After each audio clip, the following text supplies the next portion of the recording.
Hello friends, welcome to my YouTube channel GS exam solution. दोस्तों, आज के इस वीडियो में हम UP triple S C PET exam 2023 का नोटिफिकेशन आ गया, फॉर्म अप्लाई हो रहा है। इसका जो पेपर होने वाला है उसके लिए हम वैदिक सभ्यता यानी हिस्ट्री के टॉपिक को कवर करेंगे। तो वैदिक सभ्यता आज का टॉपिक है, जो कि 1500 से ईसा पूर्व से 600 ईसा पूर्व के बीच में था। इससे हम टॉप 50 क्वेश्चन को देखेंगे। साथ साथ इसमें प्रीवियस ईयर के क्वेश्चन भी थे जो आपके पिछले पेट के एग्जामों में पूछे हैं। ठीक है, तो ये बहुत ही इंपॉर्टेंट बहुविकल्पी प्रश्न होंगे दोस्तों। ये दूसरे टॉपिक का आज वीडियो है आपके लिए। वीडियो अच्छी लगी तो लाइक करिएगा, शेयर करिएगा और चैनल को सब्सक्राइब करिएगा। तो चलिए स्टार्ट करेंगे। सबसे पहले क्विज।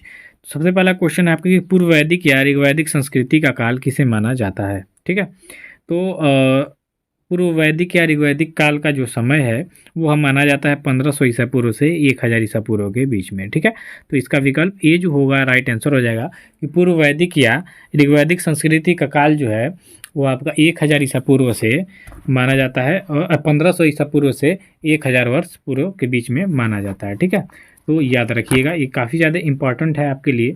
दूसरे नंबर के प्रश्न की ओर चलेंगे।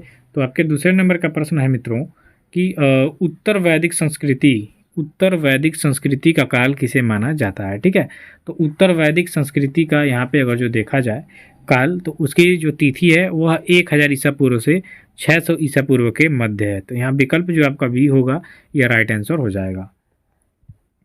आगे बढ़ेंगे। देखिए, अब सबसे इम्पोर्टेंट क्वेश्चन है कि आर्य शब्द का शाब्दिक अर्थ क्या है।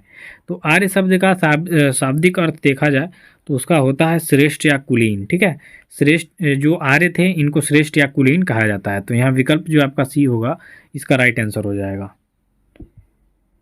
अगले नंबर में है कि इनमें से किस फसल का ज्ञान वैदिक काल के लोगों को नहीं था। तो इनमें से जौ, गेहूँ और चावल का यह जो है ज्ञान आपके वैदिक काल के लोगों को था, लेकिन तंबाकू का जो है इस फसल का ज्ञान वैदिक काल के लोगों को नहीं था। तो विकल्प आपका जो डी होगा सही उत्तर हो जाएगा मित्रों। आगे बढ़ेंगे 5 नंबर के क्वेश्चन पे। तो आपके 5वें नंबर के क्वेश्चन में है कि किस वेद में प्राचीन वैदिक युग की संस्कृति के बारे में सूचना दी गई है। तो यह किस वेद में दी गई है दोस्तों, प्राचीन वैदिक युग की संस्कृति के बारे में सूचना या जानकारी। तो आपके दी गई है ऋग्वेद में। तो इसका राइट आंसर हो जाएगा आपका विकल्प ए जो आपका ऋग्वेद है। इसमें प्राचीन वैदिक युग की संस्कृति के बारे में जो सूचना है दी गई है। चलिए आगे बढ़ेंगे। आगे के क्वेश्चन में है कि वेदों की संख्या कितनी है दोस्तों। तो वेदों की संख्या टोटल है 4 और उपवेद भी आपके 4 ही होते हैं। ठीक है, तो याद रखिएगा, यहाँ विकल्प जो आपका बी होगा सही उत्तर हो जाएगा कि वेदों की संख्या होती है 4। आगे बढ़ेंगे। तो आगे है कि भारत के राक्षिण्य में प्रयुक्त होने वाला शब्द सत्यमेव जयते किस उपनिषद से लिया गया है। तो दोस्तों ये काफ़ी ज़्यादा इंपॉर्टेंट क्वेश्चन है। सत्यमेव जयते किस उपनिषद से लिया गया है। तो मुंडक उपनिषद से लिया गया है। ठीक है, मुंडक उपनिषद इसका राइट आंसर हो जाएगा विकल्प सी। ठीक है, देखिए जो उपनिषद हैं इनकी टोटल संख्या है 108। ठीक है, याद रखिए, क्वेश्चन में अगर जो आ जाए कि उपनिषदों की संख्या बताइए तो 108 है। और जो सत्यमेव जयते युक्ति है जो आपके राजचिन्ह में, भारत के राजचिन्ह में प्रयुक्त होती है, यह मुंडक उपनिषद से लिया गया है। ठीक है, तो मुंडक उपनिषद आपका राइट आंसर हो जाएगा। 8 नंबर के क्वेश्चन में देखिए कि ऋग्वैदिक आर्यों का मुख्य व्यवसाय क्या था। तो ऋग्वैदिक आर्यों का मुख्य व्यवसाय देखा जाए तो वह पशुपालन था। ठीक है, ये पशुओं को ज़्यादा ही मतलब महत्व देते थे। ठीक है, तो इसमें सबसे ज़्यादा गाय को ये लोग प्रिय पशु के रूप में तो घोड़ा मानते थे, लेकिन अगर जो देखा जाए गाय को ये पूजनीय मानते थे। ठीक है, याद रखिएगा। 9वें नंबर के क्वेश्चन में है कि भारतीय संगीत का जनक किस वेद को कहा जाता है। तो भारतीय संगीत का जनक आपके सामवेद को कहा जाता है। ठीक है, इसमें भारतीय संगीत का जनक इसलिए कहा जाता है क्योंकि इसमें सारे गामा पाई जो चीज़ें हैं 7 सुर है इसमें बताया गया है। और सबसे पहले इसी वेद में संगीत के बारे में बताया गया है। आगे बढ़ेंगे मित्रों। तो आगे है कि प्रथम विधि यानी कानून निर्माता या विधि निर्माता कौन है। ठीक है, तो प्रथम विधि निर्माता है आपके मनु। विकल्प आपके क्वेश्चन में आ सकता है ये कि प्रथम विधि निर्माता कौन है, तो आपके मनु है। विकल्प आपका जो बी होगा इसका राइट आंसर हो जाएगा। आगे बढ़ेंगे। तो आगे क्वेश्चन में 11 नंबर में है कि ऋग्वेद के किस मंडल में शूद्रों का उल्लेख पहली बार मिलता है। तो शूद्र का उल्लेख आपके ऋग्वेद के किस मंडल में है। सबसे पहले जानिए कि ऋग्वेद में 10 मंडल हैं। ठीक है, 10 मंडल हैं और इस 10 मंडल में एक मंडल में शूद्र का उल्लेख पहली बार मिलता है। ठीक है, तो वह आपका हो जाएगा 10वां मंडल। ठीक है, 10वें मंडल में शूद्र का उल्लेख मिलता है। तो विकल्प यहाँ जो सी होगा आपका सही उत्तर होगा। 12 नंबर के क्वेश्चन में देखिए कि पुराणों की संख्या कितनी है। तो मित्रों पुराणों की संख्या होती है आपकी 18, ठीक है। 18 आपके पुराण हैं, 4 वेद हैं, 108 उपनिषद हैं, ठीक है। याद रखिएगा सबसे पुराना आपका पुराण है मत्स्य पुराण, ठीक है। चलिए आगे के क्वेश्चन में है कि वैदिक धर्म का मुख्य लक्षण इनमें से किसकी उपासना थी, या सीधा सीधा कहिए कि वैदिक धर्म के लोग सबसे ज़्यादा किसकी पूजा करते थे। तो प्रकृति की, ठीक है। प्रकृति की सबसे ज़्यादा पूजा करते थे या उपासना करते थे। यहाँ विकल्प जो आपका ये होगा राइट आंसर हो जाएगा कि वैदिक धर्म का मुख्य लक्षण जो उपासना करते थे वो आपकी प्रकृति देवी थी, ठीक है। चलिए आगे के क्वेश्चन में है कि किस देवता के लिए ऋग्वेद में पुरंदर शब्द का प्रयोग हुआ है। तो पुरंदर शब्द का प्रयोग किस देवता के लिए, यानी पुरंदर किलों के जीतने वाला को कहा गया है। तो इंद्र भगवान को ये लोग पुरंदर के रूप में पूजते थे, ठीक है। तो याद रखिएगा कि ऋग्वेद में पुरंदर शब्द का प्रयोग आपके इंद्र देवता के लिए किया गया है।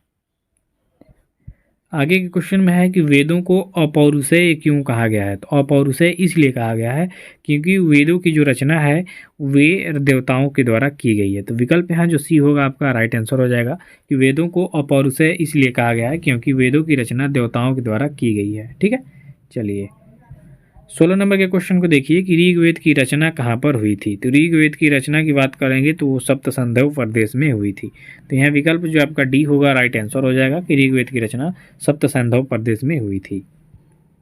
17 नंबर के क्वेश्चन देखिए कि ऋग्वेद का कौन सा मंडल पूर्णतः सोम देवता को समर्पित है। तो दोस्तों ऋग्वेद का चौथा मंडल है आपका, तो 9वें मंडल में सोम देवता का उल्लेख है, यानी जो आपका ऋग्वेद का 9वां मंडल है इस सोम देवता को समर्पित मंडल है। तो विकल्प यहाँ जो आपका ये हो जाएगा सही उत्तर हो जाएगा। 12 नंबर के क्वेश्चन में कि वैदिक सभ्यता की क्या विशेषताएं नहीं थी।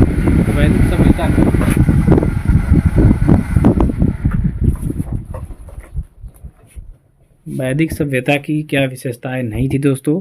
तो वैदिक सभ्यता में सिंधु सभ्यता की जैसी नगरीय जीवन नहीं था, ठीक है। बाकी ये तीनों चीज़ें थी, बहुविवाह, कृषि व्यवस्था, धार्मिक जीवन था, लेकिन ये नगरीय जीवन नहीं था। तो यहाँ विकल्प आपका जो सी होगा बी होगा राइट आंसर हो जाएगा कि वैदिक सभ्यता की विशेषता में नगरीय जीवन नहीं था, ठीक है। चलिए आगे बढ़ेंगे मित्रों 19 नंबर के क्वेश्चन में कि पतंजलि का संबंध किस रचना से है। तो महर्षि पतंजलि की बात करेंगे तो महर्षि पतंजलि का संबंध आपके महाभाष्य से है, ठीक है। तो विकल्प यहाँ ये महाभाष्य पे टीका लिखा है इन्होंने, तो विकल्प सी इसका राइट आंसर हो जाएगा कि पतंजलि का संबंध आपके महाभाष्य से है। 20वें नंबर के क्वेश्चन में है कि वैदिक सभ्यता में किसका अस्तित्व था। तो वैदिक सभ्यता में पैतृक परिवार, प्रकृति पूजा, वर्ण व्यवस्था, ये सभी चीज़ें थीं। तो विकल्प आपका जो डी होगा राइट आंसर हो जाएगा कि वैदिक सभ्यता में पैतृक परिवार का भी अस्तित्व था, प्रकृति पूजा अपने अभी जस्ट क्वेश्चन में बताया ही, और इनमें वर्ण व्यवस्था का भी अस्तित्व था। तो ये सभी हो जाएगा इसका सही उत्तर। 21 नंबर के क्वेश्चन में है मित्रों कि प्राचीन साहित्य में वर्णित विवाह कितने प्रकार के हैं। तो प्राचीन साहित्यों में विवाह के प्रकार होते थे 8, ठीक है, जिसमें अरेंज मैरिज जो कि पिता माता घर वालों के तहत जो विवाह अभी तक चल रहा है इसको सर्वप्रिय माना गया है, सर्वोत्तम माना गया है। बाकी सभी चीज़ें नहीं ठीक थी, ठीक है। तो विकल्प ए इसका राइट आंसर हो जाएगा कि प्राचीन साहित्य में वर्णित विवाह 8 प्रकार के थे। 22 नंबर के क्वेश्चन में कि प्रसिद्ध गायत्री मंत्र का उल्लेख किस वेद में मिलता है। वेरी इंपॉर्टेंट क्वेश्चन है, इसको इंपॉर्टेंट कर लीजिएगा। प्रसिद्ध गायत्री मंत्र का उल्लेख आपका मिलता है ऋग्वेद में, ठीक है। और जो वैदिक साहित्य से वैदिक संस्कृति से क्वेश्चन उठाएगा तो ये सारे क्वेश्चन इंपॉर्टेंट है आपके लिए, तो इसको बहुत ही ध्यानपूर्वक और वीडियो के लास्ट तक बने रहिएगा, ठीक है। चलिए तो ऋग्वेद इसका राइट आंसर हो जाएगा। 23 नंबर के क्वेश्चन में है दोस्तों कि योग दर्शन के प्रवर्तक कौन थे। तो योग दर्शन के प्रवर्तक थे आपके पतंजलि जी, ठीक है। महर्षि पतंजलि को योग गुरु के रूप में भी जाना जाता है, ठीक है। तो विकल्प यहाँ जो सी होगा आपका राइट आंसर हो जाएगा कि योग दर्शन के प्रवर्तक पतंजलि थे। 24वें नंबर के क्वेश्चन में है कि वैशेषिक दर्शन के प्रतिपादक कौन थे। देखिए ये प्रमुख दर्शन है, तो वैशेषिक दर्शन के प्रतिपादक आपके महर्षि कणाद थे, ठीक है। तो महर्षि कणाद इसका राइट आंसर हो जाएगा विकल्प डी। 25 नंबर के क्वेश्चन को देखिए कि प्रसिद्ध 10 राजाओं का युद्ध जो दसराग युद्ध के नाम से जाना जाता है किस नदी के तट पर लड़ा गया था। तो प्रसिद्ध 10 राजाओं का युद्ध जो आपके ऋग्वेद में वर्णित है दसराग युद्ध, यह आपके परुसड़ी नदी पे लड़ा गया था, ठीक है। तो परुसड़ी नदी इसका क्या हो जाएगा राइट आंसर हो जाएगा, ठीक है। विश्वामित्र के देखरेख में इस समय हुआ था, तो विकल्प राजा भरत वंश के राजा थे, ठीक है, सुदास, और 10 राजाओं के बीच में यह युद्ध हुआ था, ठीक है, याद रखिएगा। 26 नंबर के क्वेश्चन में है दोस्तों कि आरंभिक वैदिक साहित्य में सर्वाधिक वर्णित नदी कौन है। तो सबसे जब शुरू में जो आपका वैदिक साहित्य यानी सभ्यता थी उसमें सबसे ज़्यादा किस नदी का उल्लेख मिलता है, तो सिंधु नदी का उसमें सर्वाधिक उल्लेख मिलता है। हालांकि इनमें सबसे पवित्र इन्होंने सरस्वती नदी को माना है, लेकिन ये शुरुआती दौर में बात हो रही है, ठीक है। तो सर्वाधिक उल्लेख आपके सिंधु नदी का मिलता है। 27 नंबर के क्वेश्चन को देखिए कि चरक संहिता पुस्तक का संबंध किस विषय से है। तो चरक संहिता पुस्तक जो है यह चिकित्सा से संबंधित पुस्तक है और शल्य चिकित्सा से संबंधित है, बहुत ही इम्पोर्टेंट, और अभी तक की जो कि चिकित्सा पद्धति है ये इसके अंतर्गत अपनाई जाती है, ठीक है, याद रखिएगा। 28 नंबर के क्वेश्चन को देखेंगे कि यज्ञ संबंधी विधि विधानों का पता किससे से चलता है। तो यज्ञ संबंधी विधि विधानों का जो आपका पता है ये आपका सामवेद से चलता है, ठीक है। सामवेद में यज्ञ संबंधित विधि विधान बताया गया है, वर्णित है, तो इसलिए सामवेद को मानते हैं, ठीक है। विकल्प आपका जो डी होगा इसका सही उत्तर होगा। 29 नंबर का क्वेश्चन देखिए, सबसे प्राचीन वेद कौन है। तो मित्रों 4 वेद हैं और 4 वेद में सबसे प्राचीन वेद है आपका ऋग्वेद, ठीक है। ऋग्वेद सबसे प्राचीन है और अथर्ववेद सबसे बाद का है, तो विकल्प ए इसका राइट आंसर होगा। और जो आपसे पूछे कि सबसे बाद का वेद कौन है, तो अथर्ववेद है, ठीक है। चलिए 30 नंबर के क्वेश्चन को देखिए कि भारत के किस स्थल की खुदाई से लौह धातु के प्रचलन के प्राचीनतम प्रमाण मिले हैं। तो यह कौन सा स्थल था दोस्तों, तो अतरंजी खेड़ा, ठीक है। अतरंजी खेड़ा से सबसे पहले लौह धातु के प्रचलन का जो प्राचीनतम प्रमाण मिला है वो अतरंजी खेड़ा से मिला है, तो विकल्प आपका जो बी होगा इसका राइट आंसर हो जाएगा। 31 नंबर के क्वेश्चन को देखिए कि अंधविश्वासों का विवरण किस वेद में मिलता है। तो भारत में अंधविश्वास जो फैला था इसका विवरण मिलता है सिर्फ एक वेद से, जिसका नाम है अथर्ववेद, ठीक है। तो अथर्ववेद को जादू टोना का भी वेद कहा जाता है। क्वेश्चन में अगर जो आपके आ सकता है कि अंधविश्वास या जादू टोना से संबंधित वेद कौन सा है, तो आपका अथर्ववेद है, ठीक है। तो विकल्प आपका जो सी होगा। देखिए सामवेद आपके गायन संबंधित है, यजुर्वेद ऋग्वेद में आपके मंडलों में बहुत सारी चीज़ों का उल्लेख मिल जाएगा, ठीक है। तो अथर्ववेद इसका राइट आंसर होगा।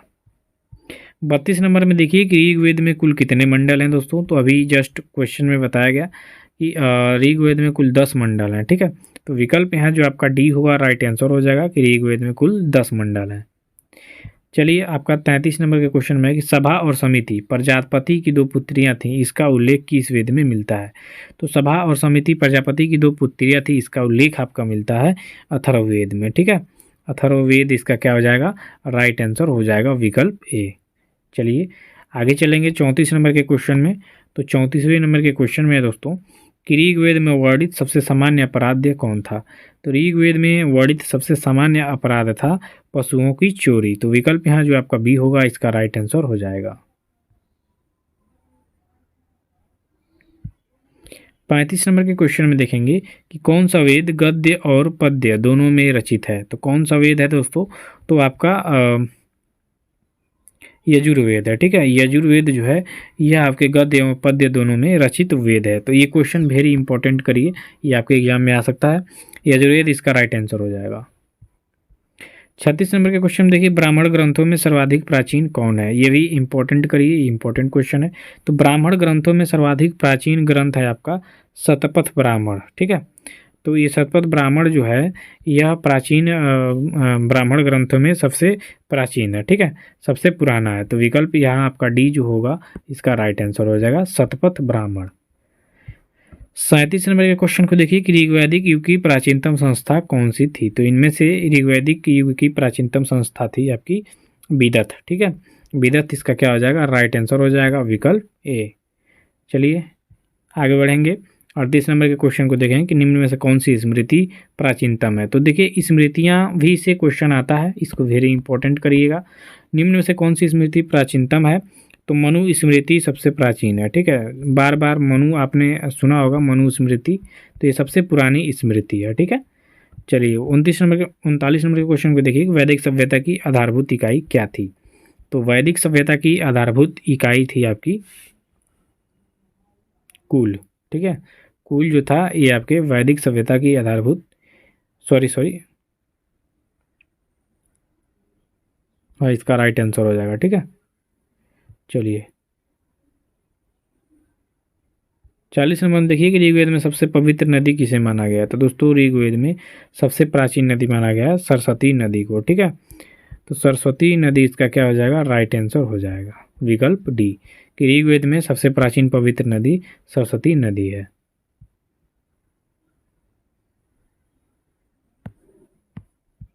41 नंबर के क्वेश्चन में है कि वेदांगों की कुल संख्या कितनी होती है। तो दोस्तों वेदांग हैं आपके 6, तो याद रखिएगा वेदांगों की कुल संख्या आपकी 6। 42 नंबर में देखिए कि निम्न में से सबसे प्राचीन स्वर्ण सिक्का कौन था। तो सबसे प्राचीन स्वर्ण यानी सोने का सिक्का कौन था दोस्तों, तो निष्क था। ठीक है, निष्क जो था ये सबसे प्राचीन स्वर्ण सिक्का था, तो विकल्प यहाँ आपका भी राइट आंसर हो जाएगा।